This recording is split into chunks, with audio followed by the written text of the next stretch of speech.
Okay, you're on. Okay, we are here talking to Helen and Rose Roster McGee, who was born in South Dakota on July 6, 1924, and in Farmer, South Dakota. Okay. And when I was 3 years and 3 months, we were on our way from Mitchell, and a little boy who was chasing a pig across in front of my father with a stalk, and a big Packard was coming a little over the knoll. They don't have mountains over there, they just little knolls, and came over a knoll, and my father came out because he didn't want to hit the boy, and the Packard came in our lane and just hit us, and we flew all over the place. We went all over. The only one that was really not hurt at all was my brother Joseph, and he lived to be 2, 3. Anyway, that was it. And after that, Mother was on the farm for about 10 years, till 1937, and she was hailed out. Absolutely everything that she had on that farm was hailed out. She had no money at all. Helen, let me interrupt. Go back to the accent. Who was in the car and who survived? Oh, my father, my sister, my mother, Joseph, and me. I flew out in the stubble cornfield. You know, after they cut the grain, there's a stubble field about 5 inches high, yeah. And I hit one of those, and a little slit on my eye. But anyway, my sister's head was crushed in a window. My father was crushed by the steering wheel. There was no seat belts in those days, and my brother wasn't hurt at all. My mother had a broken arm in 2 places, which she. Their faces on roll. Go ahead. What was the usual order of sitting in the car that? Oh, usually? well, my brother and sister, before they got in the car, they said, you know what, let's change places. Now, I don't know if, I think my brother sat in the front seat because he was saying one time when he was older, he said, you know, I saw those great big headlights. You know, in those days, they didn't have little lights that they could cover. They had great big headlights. And he said, I saw those coming at me, and the next thing we were all over the place. But he says, I never got hurt. Never got hurt. So and then, who was sitting where? And then you changed places where you normally My brother was usually sitting sit. in the front seat with my father. But didn't you usually have the same place to sit? They had the same place, but they changed places that day. It just seemed like my father and my sister were kind of, I don't know what you want to call it, for each other. They just seemed to be. And my sister was cute. She went to school. She started school, and she came home one night, and she heard the other kids talking about their daddy. Well, she called my father. Never wanted to be called Daddy. He wanted to be called Papa. So anyway, she said, Daddy. She said it 3 times. Daddy, Daddy. And all of a sudden she said, he didn't bother. He just kept eating. He didn't bother to answer or anything. And she says, it was time, wasn't it? He wouldn't have hurt her badly, but you know, he was correcting her that way by not answering her.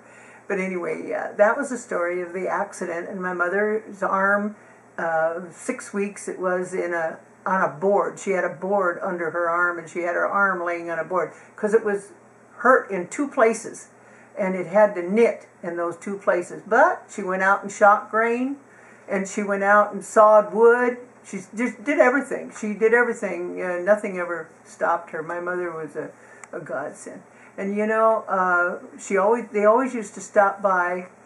We had a wonderful hired man, and she always used to stop by the cemetery. And whenever she'd leave, she'd always be crying. And my brother says, please, Mama, don't go there anymore because you hurt my feelings. Because it was hard for him. He was 11. I'm sure it was. He was 11. And so she said, Joseph, we got to work for the living now. And so then that was it. So in about 10 years, Mama and Joseph and the hired man managed the farm. And then in 1937, we were on our way to California because we were hailed out completely. Everything was gone. And all the neighbors, who were wonderful people, wonderful. But we always managed to go to church no matter what. No matter if it was hailstorm, rainstorm, dust storm, grasshopper. You know, we had a cloud of grasshoppers come over one time, and they took the whole cornfield. But anyway, we always went to church, and they always said, sure, you always go to church, and look where it got you. But you know what? They were wonderful people, and I never held it against them. But anyway, we were on, my aunt, my mother said Joseph he was 17. He was 17 about when this happened, 18. And he said, what are we going to do? We have nothing. And Mama says, we're going to just sleep on it tonight. We'll pray and sleep on it. And tomorrow we'll see what happens. And my aunt had a letter from California saying, you can make a doorknob grow out here. And boy, in 1 month we were on our way to California. That's the story. That's why we're in California. We had a wonderful family. My brother had 7 children and I had 5. Wonderful man. Mary, my brother's wife, was wonderful too, and Bill was absolutely heavenly. So I can't complain. I had a good life. Okay, good story. So they came out to California Mm-hmm. and settled in Lodi. Yeah, Lodi. Well, you know, that goes on and on. Now, how was life in Lodi? Well, Uncle Neil was the head of the cannery, and he got Joe working in the cannery. And Mother, at first, the first couple months, they worked in the grape field. They worked in the grape fields, you know, picking grapes and everything. It was about that time, September, and they picked grapes. And so my mother didn't realize, you know, they had boxes and they filled boxes, and morning they'd get their box and go up the lane and pick it. Well, all of a sudden one night, it was closing time. Everybody else had left, but my mother and my brother were left there, and the little boy yelled to his mother, did you know that lady's filling a 40-pound box of grapes and the others are only 20? And the little man heard that. That was next to my mother. He and my mother and Joe were all working. And he said, we'll fix them. They took that box and went way to the head, way far away, and got another smaller box. Would get more money. She got less money, you know, working.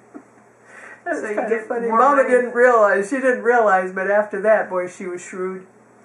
And then Father Charlie, Tessie wanted to go on a 2-month leave to go to Chicago to visit her people, and so Father said, what are we going to do? We have to have somebody. And so my aunt, who was in that parish, said, well, my sister-in-law, or my sister is here. She's from Dakota, and she just moved out here.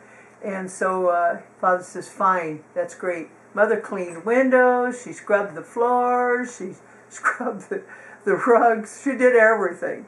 She did everything, and then he didn't want to leave her. Then afterwards she got a job actually she worked for the doctors, lawyers, merchants, everybody in Lodi, and then the sisters needed someone. Their housekeeper left them.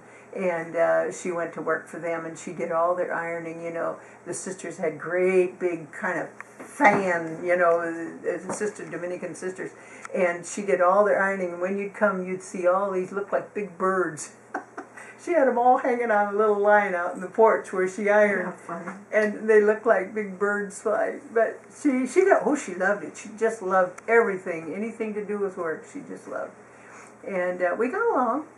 And then that was in 1937 we came out here, and I went to school, went to high school. It's the funniest thing. We wore the same outfits that the Catholic school, you know, the midi and the skirt, as the Catholic school did, and we went to high school and wore the same outfit.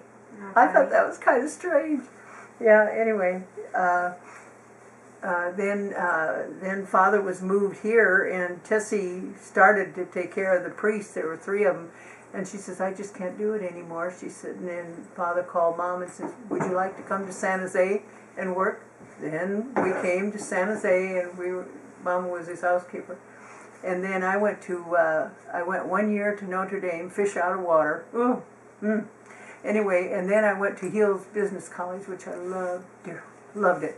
And then Father wrote me a recommendation for the city engineer's office, which only God himself could pass. But anyway, I did. I got through, and then I worked for the city engineer's office from 1944 to 46, and then I got married and went down south, and then the shipyards closed, and we moved back up here, which was a wonderful thing because I took care of Father and Mom and Tessie, who didn't have a home.